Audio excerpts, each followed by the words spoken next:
And good morning, welcome back to Every Day with me, Nick. Yes, we're back at the sawmill. If you are getting sick of this, there is some more work coming up in the near future with the digger and firewood and the splitter and other stuff, so just bear with me. But at the moment we're just trying to get this sawmill operational at the moment. So what's been happening these last couple of days, shall we say? So so the sawmill, well actually let's go back to the start. Thank you for coming back to the channel, those of you who are avid supporters, thank you very much.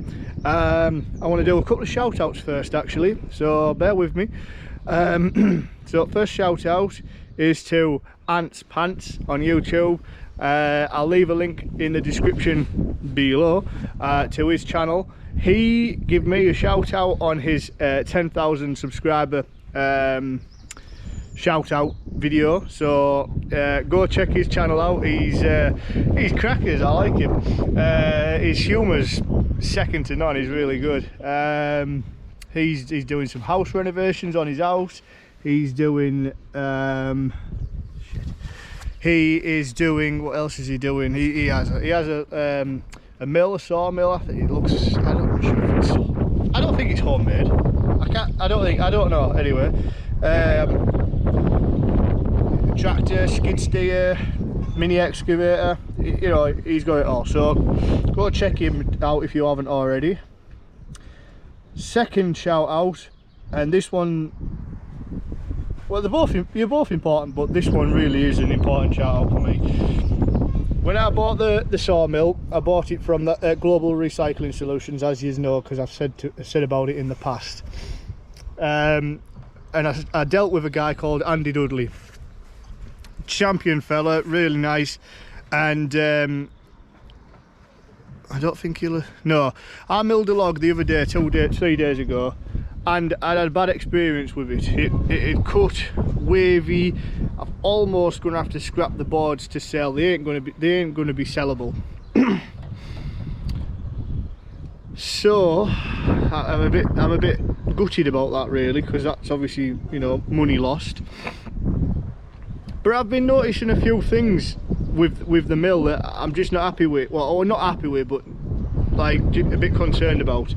So yeah, I got in touch with Andy. He sent me a video of like on a Norwood mill, but it's practically the same, explaining some different things. Fantastic, really nice guy. So I'm going to follow up on his guidance. So thank you very much, Andy. You're brilliant, you really are. So thank you. So first of all, let's pan you round to what's going on. I'm also on the Frontier Sawmill Owners page on Facebook as well, and I mentioned that my saw, that's the head, shall we call it, you know, where the motor attaches to, it's out of level, you know, nearly half a bubble out. And you know, that would explain why when I return back over a log, I know a lot of people are saying you shouldn't, but when I return out at the back of a log, the back never touches the log when I come back this way. It's almost just a little bit on the tips of the teeth that are touching. So I don't think that's right, not from what everybody else has been doing. So I just had this boat level, this spirit level, just on here the other day, and I noticed it was out of, and I don't think it's meant to be like that. So anyway, Andy gave me some advice. He said it could be these blocks just need, all these need loosening off. There's 8 of them, I think it is. They just need loosening off. Can you see just down the back there? And put it up and down, allow it to you know, sort of try and centre itself. It might be something wrong there. Yeah, but can you see there's, I don't know if you can see on this GoPro, but there's a gap between this upright and the other, so that would I think that would actually, that gap closed up would probably set that about right. Anyway, and then he replied back a little bit later and he said,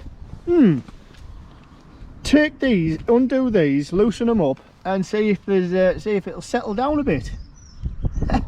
And And I was like, that's a good idea there, Andy. I shall do that. So that's what we're going to do. We are going, they did say 16, so there's 4 at the top, 4 at the bottom, so 8 in total on each leg, so that's to do. So I am going to do that first. I'm going to do these ones first. I'm going to undo these 4 on either side and see if it settles back down to where it needs to be. See if it levels out. So that's number 1. I mean, we've got nearly 6 hours, 5.9 hours on there, so we've got nearly 6 hours on this machine now. So the first few boards and everything that were coming out were spot on. There was not a problem. He said change the blade. I've done 2 logs with this blade. I am going to check. Oh, there's a bit of there's actually a bit more of a 1 mil gap under there, so I'm going to check that. But no, I'm going to, he said change the blade, so I'm going to change the blade. It is what it is. I've just checked the bunk with a level, everything's still spot on, so yeah. What else? So that's what I'm going to do. That's what I'm going to do right now. So I'll set you up on a little, I'm going to do time lapse. Sorry guys, I just editing video. I mean, I work 300 hours a week. I do a full-time job with 48 hours. I do 4 12-hour shifts. Then I come here and work with you guys. Well, not you guys, but I work with the mill. And then I've got building and excavations as well to do. It's just not enough time in the day, and I just, you know, time lapses are nice, quick, simple, and you can, if I have to voice over, I'll voice over and tell you what's happening. So sorry guys, but not sorry. Right, let me set yous up, see what I'm doing. All right guys.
Well, what a roller coaster of a ride I've just had there. Honestly, I've wasted so much wood.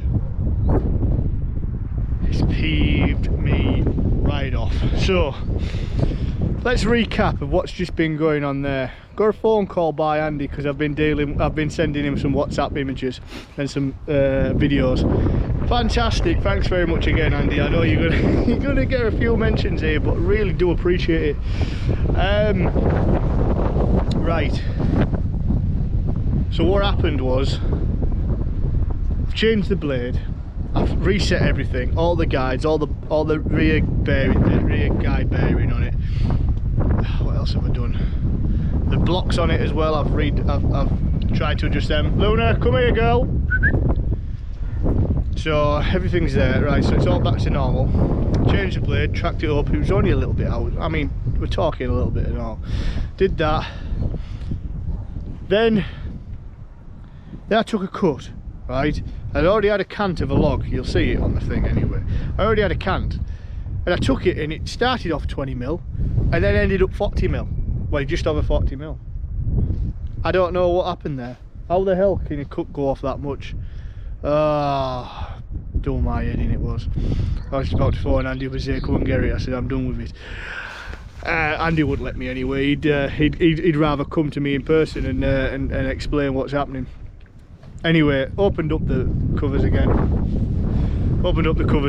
and realised the belt tension was too low, so I've tensioned that up, put it back on, took a sliver off at 5mm, no bother.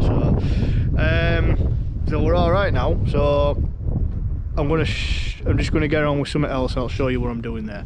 All right, guys, I'll catch you in a bit. Hello everyone. Right, I'm gonna wrap this. Oh, hello again everyone. I don't know. I'm gonna wrap this up. We're done for today. I'm night shift, or else I'd have put one more log on and milled it up, but I'm just no, I need to get home now. Where are we? Right, so I did everything that Andy, hi Andy, I did everything that Andy had had recommended, mentioned, and suggested, and you know, some things needed retweaking, this, that, and the other. So put a new blade on, just in case there was any problems. No problems. Put a new blade on. Checked as many tooth set, whichever. Checked as many set teeth that there was to see, make sure there was no, you know, no, it was a good blade. It was fine. So I hooked it on, put 20mm on the you know, for a board. Off I went. By the time I knew I was running out, but by the time I was getting to the other end, it was 45mm or something. So I'd gained 25mm from the start. I don't know how that worked. I do know how that worked, because I took it back and then I was like, ah, there's something wrong here, so we'll take another 20mm cut here. As I took the cut, I could see handle dropping, like just turning back around, and I'm going to see if we can spot it on time lapse, because obviously well, I hope I had the time lapse going on that bit. I'm going to go into the shed so it's not as windy. But yeah, I seen the hand crank wheel start to turn, and I was like, whoa, that's it. That's my problem, look. And I mean, my gauge was always reading different on the digital gauge, and for some reason the red knob on the top,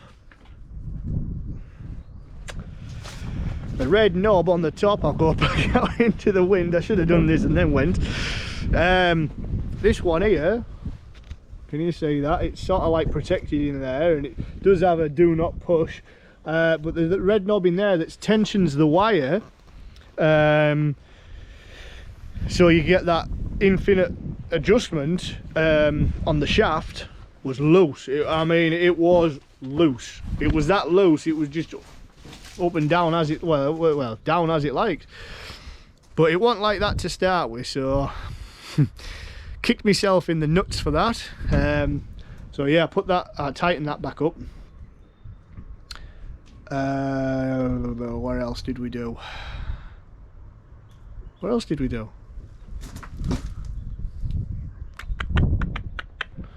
I don't know, I'm just trying to think, sorry. Lifted the hoods up for the underneath the blade. I thought, because Andy sent me this video, and I'll have to message Andy, see if he's okay with it being distributed on one of these videos. And he said to check the drive belt, which, why wouldn't you? He said that, you know, pinch it, turn it 90 degrees with some force, you know, it's not to be easy.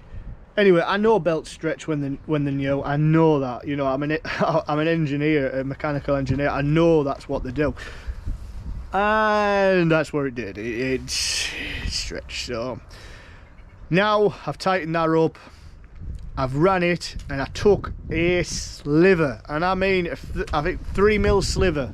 What's that? An 1/8 inch for you American guys. 3mm sliver right across the log, and it did not move one little bit. It was solid all the way. So it come out, and it was just uniform right the way through. So that's been my problem. Drive belt, maybe the handle's been flapping about, but someone did mention it on the Frontier owners pages on Facebook.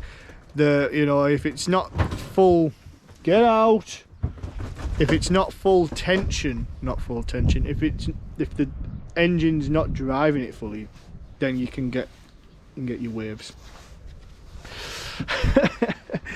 So I managed to get 1, 2, 3, 4, 5, 6, 7, 8, 9, 10 boards with live edge slabs still, because what I'm going to do is I'm just going to rip through the bench saw to make it quicker, instead of resawing on here. I'm just going to use the sawmill, get it down into slabs, you know, into boards with one live edge, then run it through the sawmill. I get I'll ask to run it through the sawmill. She can do something. She can earn her pennies.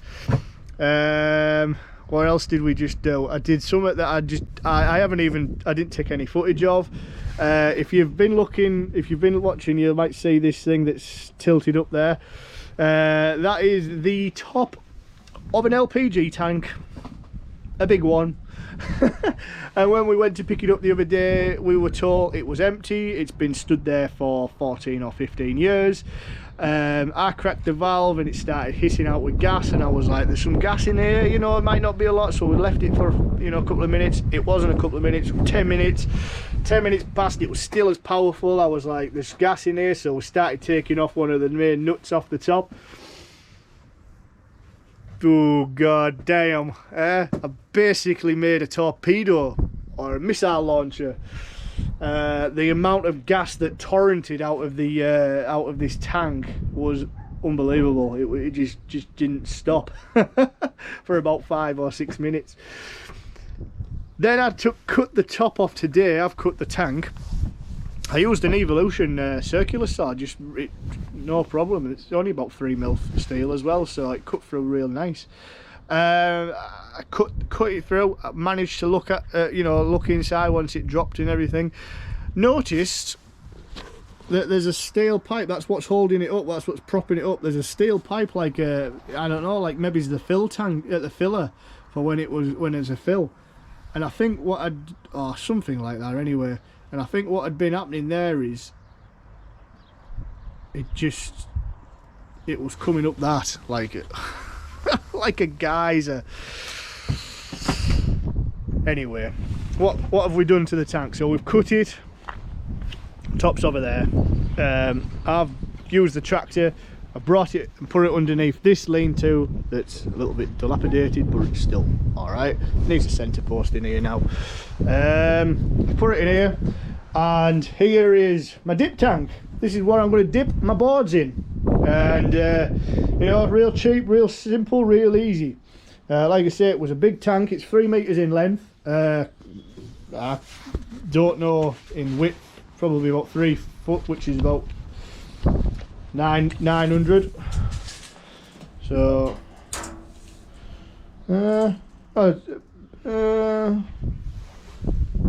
it's that, about that. So it's about 1 meter wide, wherever meter is in your old money. But yeah, I've just this is a dipped board. That was submerged for about 2 minutes, and I'm just letting it drip, just using the seam here.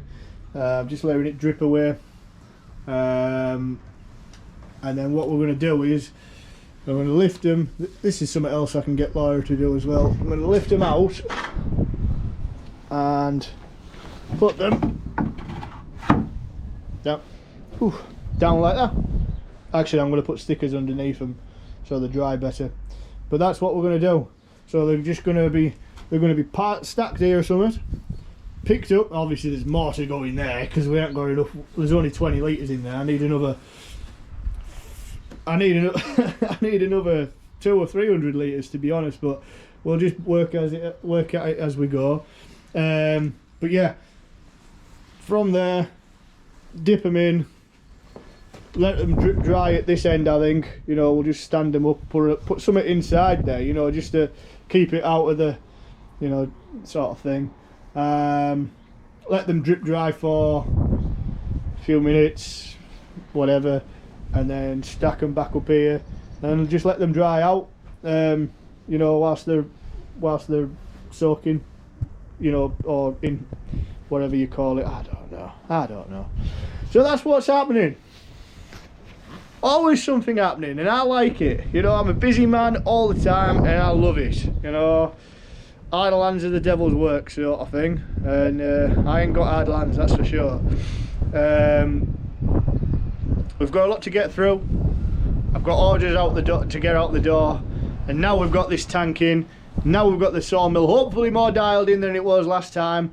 The bench saw is going to come out. That's going to get worked as well, and yeah, smashing. Hopefully we'll be on to a winner chicken dinner. So until next time, guys, please take care. Thank you for watching this video and everything else. Thank you very much to Andy Dudley from Global Recycling Solutions. You're a superstar. You've done nothing but helpful. Thanks for watching, and we'll see you again on the next one, which probably, no doubt, will be sawmilling.